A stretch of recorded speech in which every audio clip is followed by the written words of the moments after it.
What's going on, guys? My name, of course, is Mr. Hurricane, and right here is the off-season for the UTSA Roadrunners in my UTSA Dynasty. Of course, I did my 4-hour live stream last week, but here is a 10-minute version with all the major elements broken down, and of course, the bowl game was not good for us. We lost 58-0 to Florida State. Very big mismatch, and as soon as I got into the off-season, I saw that one of the freshmen I was really excited about, Kyle Allen, is transferring to Houston. I could not convince him to stay. Not a good start because David Morgan has graduated, and now we don't have a receiving tight end on the roster.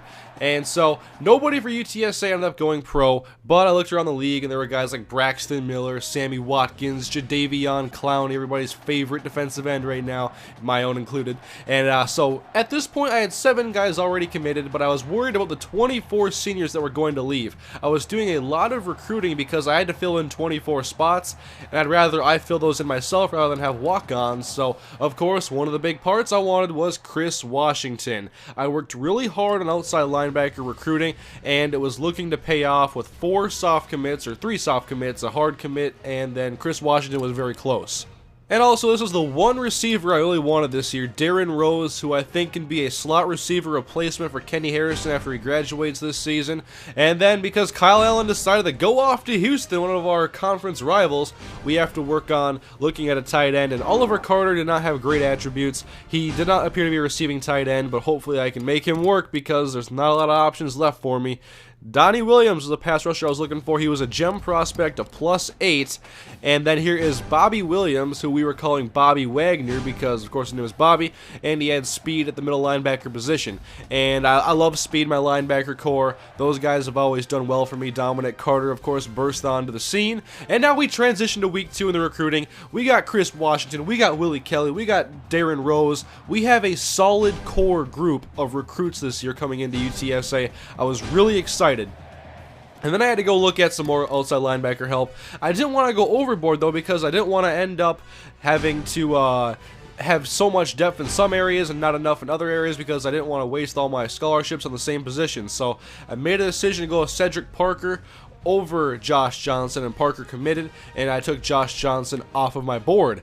And then people in the stream wanted me to look at recruits in Canada, and I only found 5 guys that weren't already committed, and they breed them big up there, I guess, because I got a 6'7" recruit here at linebacker I'm looking at, and a couple of big nose tackles I was scouting as well. And here we see that Bobby Williams' speed is 86, so he's very much a Bobby Wagner type of player, speed-wise anyway.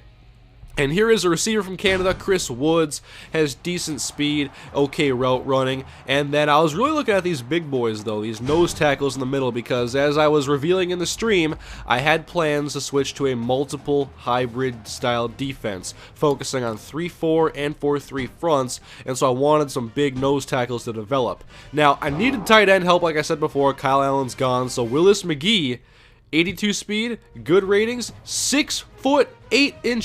This dude's huge. And I knew he would be great for this team, and so I tried my hardest to get him. And also at halfback, looking at Cameron Jones here. I know it's a very low chance of getting him, but he was in the pipeline, and I was able to do some stuff with promises and the scholarship offers, and so I was able to recruit pretty effectively. But if I had tried a long time before, I probably would have had a better chance to get him.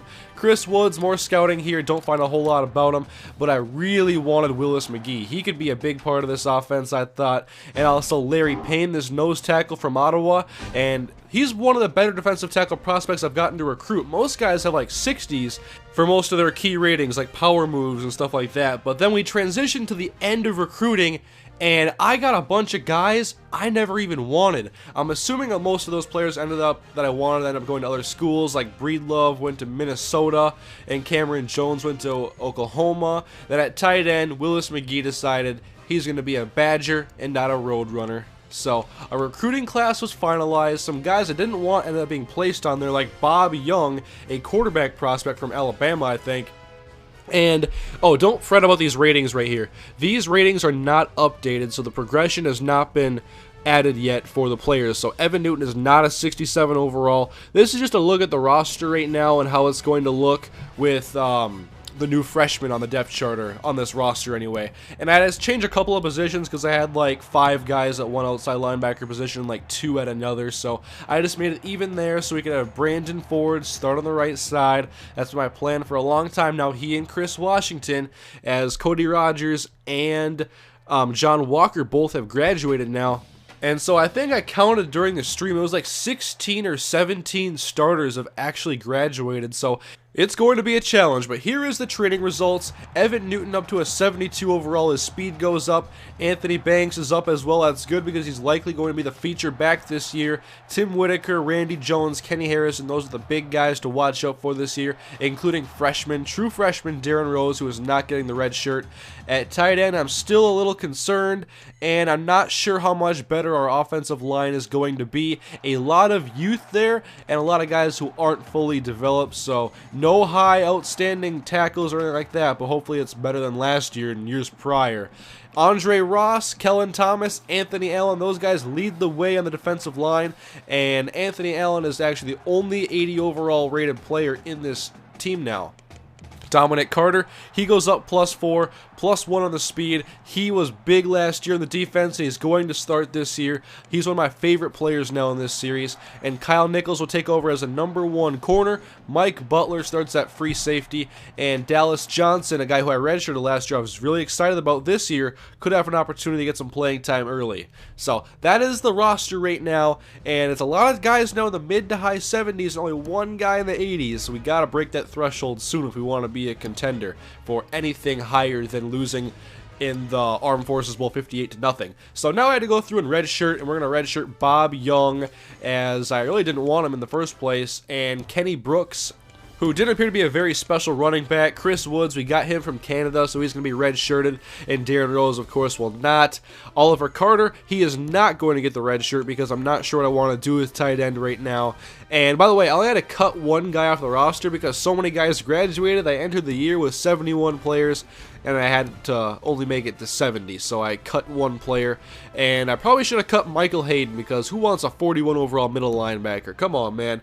And we got the 6'7" outside linebacker, Andrew Ross. He and A.J. Brown will get the red shirt as well. Alfred Jordan. And then we're going to end it up with Timothy Vandermeulen getting the red shirt as well. We have true freshmen at kicker and punter. They're obviously not going to be red-shirted, but here is, I made some changes to the playbook. Now I added some more 3-4 packages, and I set up my 3-4 defense. It's Washington and Ford on the outside, Kyle Jones and Dominic Carter in the middle. I can't wait to see this linebacker core in action.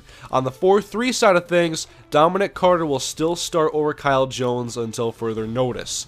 On the offense, Evan Newton, Anthony Banks, Tim Whitaker, and Kenny Harrison are your starting skill position players. And now in this part of the stream, I went through and edited a lot of the players and their appearances. I didn't like the way a lot of the players looked, and I wanted to edit some of my rookies, make guys like Chris Washington and Brandon Ford look scarier.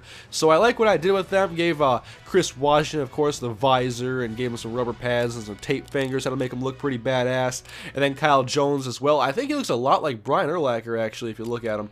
But the roster and everything was finalized now, just doing the finishing touches on these players. I like the way a lot of these guys look now. And look at Anthony Banks. I think he's looking pretty good for a feature back at UTSA. And Kyle Nichols will end it up here as the #1 defensive back for us currently. And so I got into preseason recruiting after this. And UTSA, they only have 5 seniors this upcoming season. So you know what I'm going to do? I'm playing very aggressively, and I want to get the best recruits I possibly can. Here is one of the best running backs available. Vince Washington, a 240-pound bruiser that also has some speed. Mark Jackson, not the basketball player, a 6'4" receiver. And then some offensive line help. These ratings are looking very nice for me right now. I want to do some really good recruiting for Season 4. And then, this guy is the one I'm the most excited about. Vince Taylor, running back. Look at all these green arrows. He is a gem in my book. And I think I'm going to be going extremely hard after Vince Taylor this year. We need a feature back. We need someone to carry the workload the way Evans Okacha did for us. So, look at the schedule upcoming now. We're going to start it off against Wyoming, Northwestern, and Texas Tech. It's a good challenge for the opening 3 games of the year. Dominic Carter is an all-preseason Conference USA player, and we're going to begin Season 4 on the road against the Wyoming Cowboys, which we are not favored to win necessarily, but Kirk Herbstreit is giving us the nod. So anyways, guys, hope you are excited for Season 4. I'll get to that very soon. It'll be uploaded shortly. But thank you for watching. Thank you for continuing to support this series. I cannot wait for Season 4. It's coming very soon. And so thank you for watching. I'll see you guys in Season 4.